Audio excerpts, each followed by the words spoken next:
আমি এখন এই মুহূর্তে আছি হচ্ছে গাইবান্ধা জেলা মাতেরহাট বলে একটা জায়গা।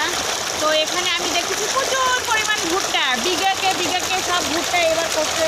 তো ভুট্টাতে নাকি প্রচণ্ড পরিমাণ লাভ হয়। দেখা যাচ্ছে ধান যা হয় তার পরিমাণ দেখা যাচ্ছে 5 মণ বেশি হচ্ছে ভুট্টা হয়। যেখানে 10 মণ ধান হয় সেখানে নাকি 15 মণ ভুট্টা উৎপাদন হয়। তো এখানে আমি দেখেছি বিঘাকে শুধু ভুট্টা উৎপাদন হচ্ছে এখানে। আমার পাশে এখানে অনেক জমি, তারপর ওইদিকে জমি, এখানে চতুর্পাশে শুধু দেখি ভুট্টা আর ভুট্টা।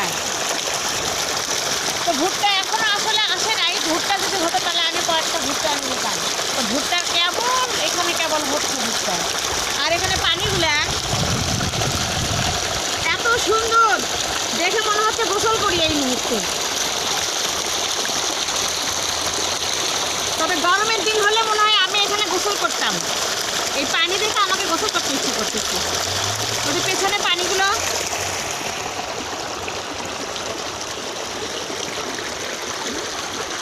সেই সুন্দর, এগুলো পানি এই যে এত সুন্দর, আমাকে দেখে গোসল করতে ইচ্ছে করতেছে। এই পানি দেখে মন চাচ্ছে যে আমি এখানে গোসল করি। তো মানে একটু করে হয়তো আসে এখানে বসে বসে গোসল করবো। মানে পানি এত সুন্দর, চকচকা পানি, কি সুন্দর ফ্রেশ পানি।